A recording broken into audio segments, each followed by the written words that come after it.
श्री श्याम, श्याम प्रेमियों, वो सच्चे मन से वह श्याम को पुकार लेता है। बाबा श्याम उसके लिए दौड़ा चला आता है। वह श्याम को हारे का सहारा ऐसे ही नहीं कहा जाता है। जिन्हें भी बाबा श्याम पे विश्वास किया है, बाबा श्याम ने उसका भाग्य उदय किया है। कलयुग के अंदर तो बाबा श्याम का नाम जप करता है, उसका भाग्य बदल जाता है। हम जब से अनेकों चमत्कार हो रहे हैं, और यदि आप भी परेशान हैं, आप सच्चे मन से बाबा श्याम का नाम जप करिए। आपकी भी परेशानी बहुत ही जल्द दूर हो जाएगी। महान संत जन कहते हैं, कलयुग केवल नाम आधारा। जिसने भी बाबा श्याम का कलयुग के अंदर सच्चे मन से नाम जप किया है, बाबा श्याम ने उसके जीवन में किया है चमत्कार। ऐसी एक सत्य कहानी आप सभी श्याम भक्तों के लिए हम लेके आए हैं। बाबा श्याम की महिमा को पूरा अवश्य देखिएगा, तो आपको पता चल जाएगा कि नाम जप में कितनी ताकत है। ये भगत के संकट को बहुत जल्द समाप्त कर देता है। पर मनुष्य नाम जप पे विश्वास नहीं करते हैं और ज्योतिष के पास में जाते हैं, तांत्रिकों के पास में जाते हैं, वहाँ पर अपना पैसा बर्बाद करते हैं, अपना वक्त बर्बाद करते हैं। श्याम भक्तों, तक हमारा प्रारब्ध में पाप कर्म है ख़त्म नहीं होगा, तब तक हमारे काम बनेंगे नहीं। काम बनाने का मात्र एक ही रास्ता है, बाबा श्याम का नाम जप। नाम जप ने अनेकों भक्तों के कार्य बनाए हैं। कटे हुए भक्तों का अश्रु पूछे हैं नाम जप। जबकि महिमा परम्पार है को हम शब्दों में भी बयान नहीं कर सकते हैं। आप सभी श्याम भक्तों को मैं सुनाने जा रहा हूँ एक भक्त की सत्य कहानी, वह श्याम की महिमा। आज की सत्य घटना है मधु जी की। मधु जी का कहना है, सब कुछ अच्छा ही चल रहा था पहले तो, पर जैसे ही कोरोना काल आया 2021 में मेरे पति की मृत्यु हो गई। अब जिसके कारण मैं काफ़ी ज़्यादा टूट चुकी थी। मधु जी का कहना है, मेरा ससुराल वैसे तो राजस्थान में है, हम दिल्ली में रहते थे काम के सिलसिले में, और मेरे एक छोटी लड़की भी है। कोरोना काल में मेरे पति का देहांत होने के बाद मेरे समझ में भी नहीं आ रहा था कि मैं अपनी बेटी को कैसे पालूं, कैसे पढ़ाऊं, कैसे उसका खर्चा उठाऊं। मेरे कुछ भी समझ नहीं आ रहा था। ये मधु जी का कहना है, मेरे सास ससुर देवर जेठ यही चाहते थे मैं इस घर से चले जाऊं।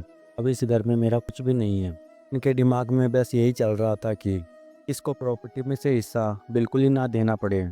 मेरे को सारी बातें समझ में आ रही थी, लेकिन अपनी लड़की की खातर मैं उस घर में रह रही थी मजबूरी से। यही सोच रही थी अपने माता पिता के पास में जाऊंगी, वह कैसे खर्च उठाएंगे इस लड़की का, और दुनिया वाले क्या बोलेंगे। यही बात को सोचकर उस घर में रह रही थी। पर वह लोग मेरे को काफ़ी ज़्यादा परेशान करते थे। एक दिन की बात है, ससुर जी ने यह कहा कि बहू तुम अपने बिहार में चले जाओ, हमारा खर्च कौन उठाएगा कहाँ पर। तब ये बात सुनकर को कुछ भी समझ नहीं आ रहा था कि मैं जाऊं तो जाऊं कहाँ पर, मेरा सहारा कौन बनेगा, मेरी बच्ची का सहारा कौन बनेगा। बात मैं सोच रही थी। फिर आगे मधु जी का कहना है कि वह लोग सब मेरे को घर से बाहर निकाल दिया। आगे मधु जी बताते हैं, मैंने अपने भाई से कहा कि भैया मेरे को कुछ दिन यहाँ पे रहने दो। वह भी अपने किराए के घर में ही रहते थे। मैं क्या करूँ, मजबूरी में उनके पास में चली गई अपनी बेटी को लेकर।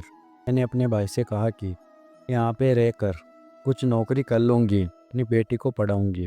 अपने माता पिता के घर में तो नहीं जा सकती थी कि उनकी आर्थिक स्थिति बहुत कमज़ोर थी, इसलिए मैं अपने भाई के घर पर ही आ गई। मेरे भाई ने तो हाँ कर दिया रहने के लिए। मेरी भाभी का मूड मेरे को अपसेट ही दिखा ये बात सुनकर, कि भी मैं ज़बरदस्ती से वहाँ पर रहने लगी। ताकि मधु जी बताते हैं, अगले ही दिन से मैं काम के सिलसिले में बाहर जाने लगी। मेरे को काम नहीं मिल पा रहा था, इसके कारण मैं वापस ऐसे ही घर में लौट जाती थी। मेरे को काम नहीं मिल पा रहा था। मेरा सोचना यही था कि छोटी मोटी जॉब मेरे को मिल जाए, जिससे मेरा खर्च चल सके। फिर आगे मधु जी बताते हैं, ऐसे मैं घर पे आई, मेरे को पता चला कि मेरी बेटी की तबीयत ख़राब है। मैं उसको डॉक्टर के पास में लेके गई। डॉक्टर ने कहा कि बेटी के शरीर में खून कम है, इसको खून की आवश्यकता है, इस वजह से इसकी तबीयत ख़राब हो गई है, इसके खाने पीने का अच्छे से ध्यान रखिए। डॉक्टर ने कुछ दवाइयाँ भी दी थी। मेरे पास में इतनी दवाइयों के पैसे नहीं थे। मैं अपनी बेटी को घर छोड़कर डॉक्टर की पर्ची को लेकर मेडिकल पे गई।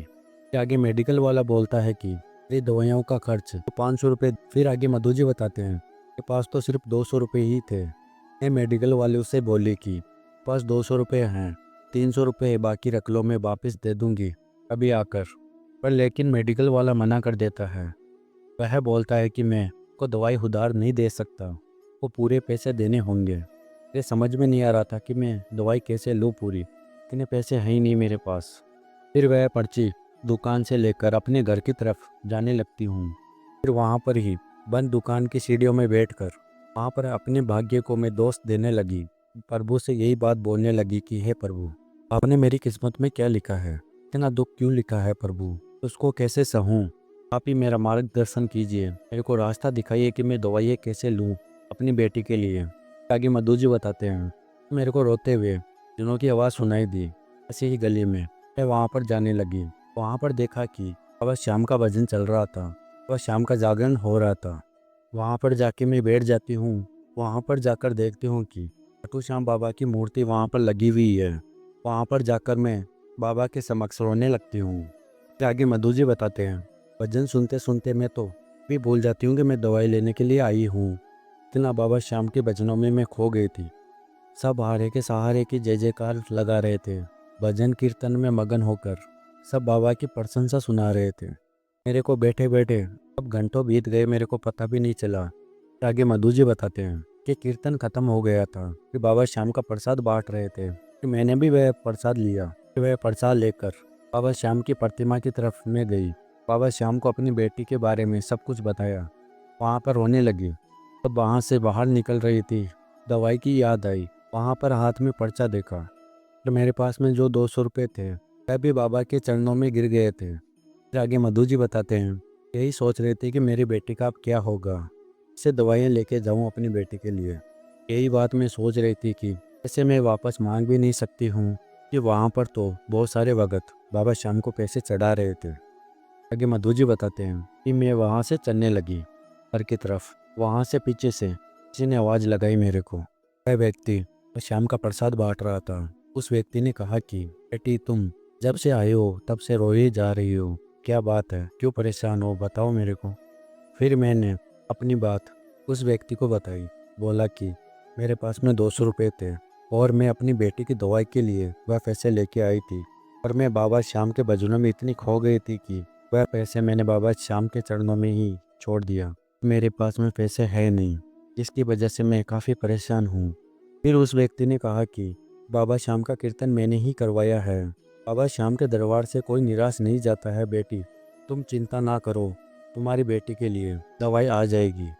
फिर आगे मधु जी बताते हैं, उस व्यक्ति ने वहाँ पर ये एक लड़का काम कर रहा था, उस लड़के को अपने पास में बुलाया और मेरे से वह पर्ची लेकर मेडिकल की तरफ भेजा। फिर वह लड़का दवाई लेकर आ गया, कुछ फल भी मेरे को दिए।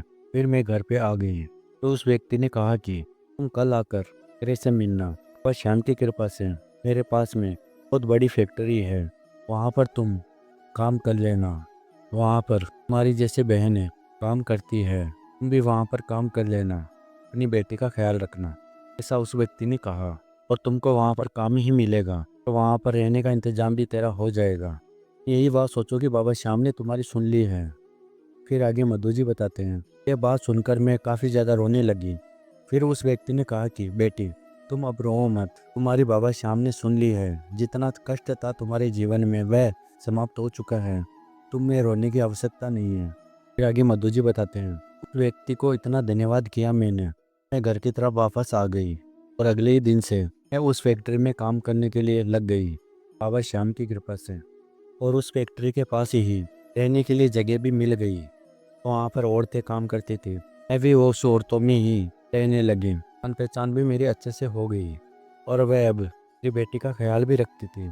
और आगे मधु जी का कहना है कि मैं हर दिन बाबा श्याम की पूजा पाठ करती हूँ, उनका नाम जप करती हूँ। बाबा श्याम की कृपा से मेरे जीवन में जितना दुख था वह बाबा श्याम की कृपा से दूर हो गया है।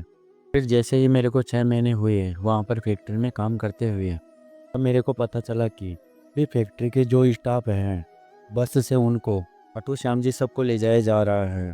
तब मैं भी अपनी बेटी को लेकर बाबा श्याम के दरबार में गई। बाबा श्याम को इतना धन्यवाद किया। बाबा श्याम को बोला कि बाबा श्याम की कृपा से ही आज मेरे जीवन में जो संकट था वह समाप्त हुआ है, सदा आपकी आभारी रहूंगी, आपने मेरे जीवन में इतना चमत्कार किया है। आगे मधु जी का कहना है कि सभी श्याम भक्तों से बस यही कहना चाहती हूँ कि सच्चे मन से बाबा श्याम को याद करिए। बाबा श्याम आपके लिए किसी न किसी रूप में दौड़ा चला आएगा, आपके सारे संकट समाप्त कर देगा। मेरे को विश्वास है बाबा श्याम पर। श्याम प्रेमियों, आज हमने सुनाया मधु जी की सत्य कहानी। यदि बाबा श्याम की महिमा आपको पसंद आई है, सच्चे श्याम प्रेमी के नाते बाबा श्याम की महिमा को लाइक कर देना।